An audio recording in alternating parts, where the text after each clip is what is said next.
দেশের সব গুরুত্বপূর্ণ নিউজ পেতে আমাদের চ্যানেলটি সাবস্ক্রাইব করবেন প্লিজ।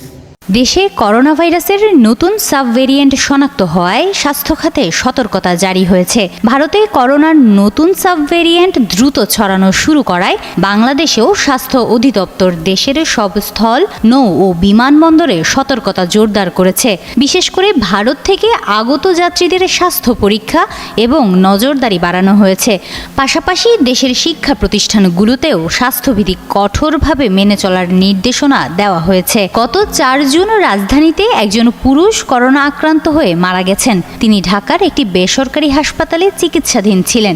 একই সময়ে 24 ঘন্টায় 13 জনের শরীরে করোনা শনাক্ত হয়েছে। আইসিডিডিআর জানায়, ওমিক্রনের নতুন সাবভেরিয়েন্ট XFG ও XFC গত কয়েক মাসে দেশে ছড়িয়ে পড়েছে এবং কিছু অঞ্চল যেমন কিশোরগঞ্জ, রাজশাহী, খুলনা, সিলেট, বরিশাল, চট্টগ্রাম ও দিনাজপুরে শনাক্ত হয়েছে। তারা পরামর্শ দিয়েছেন, অসুস্থ অনুভব করলে দ্রুত নিজেকে আলাদা করে বাড়িতে থাকতে হবে এবং টিকা নেওয়া অপরিহার্য। IEDCR এর সাবেক প্রধান বৈজ্ঞানিক কর্মকর্তা ডক্টর মুশতাক হোসেন এবং ভাইরোলজি বিশেষজ্ঞ ডাক্তার আরিফা আকরাম বলেছেন, ভয় নয়, সচেতনতা ও স্বাস্থ্যবিধি মেনে চলাই সুরক্ষার চাবিকাঠি। টিকা নেওয়ার মাধ্যমে গুরুতর অসুস্থতার ঝুঁকি কমানো সম্ভব। দেশের দর্শনা আন্তর্জাতিক ইমিগ্রেশন চেকপোস্টেও ভারত ফেরত যাত্রীদের তাপমাত্রা স্ক্রিনিং সহ পরীক্ষা চালানো হচ্ছে, যাতে নতুন সাবভেরিয়েন্ট বাংলাদেশে প্রবেশ করতে না পারে।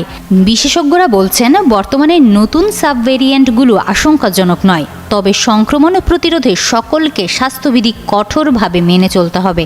নতুন ভেরিয়েন্টের কারণে মৃত্যুর হার বেড়েছে এমন কোনো প্রমাণ এখনও নেই। বিশ্ব স্বাস্থ্য সংস্থা এবং অন্যান্য স্বাস্থ্য কর্তৃপক্ষ এটিকে নিম্ন ঝুঁকি হিসেবে বিবেচনা করছে।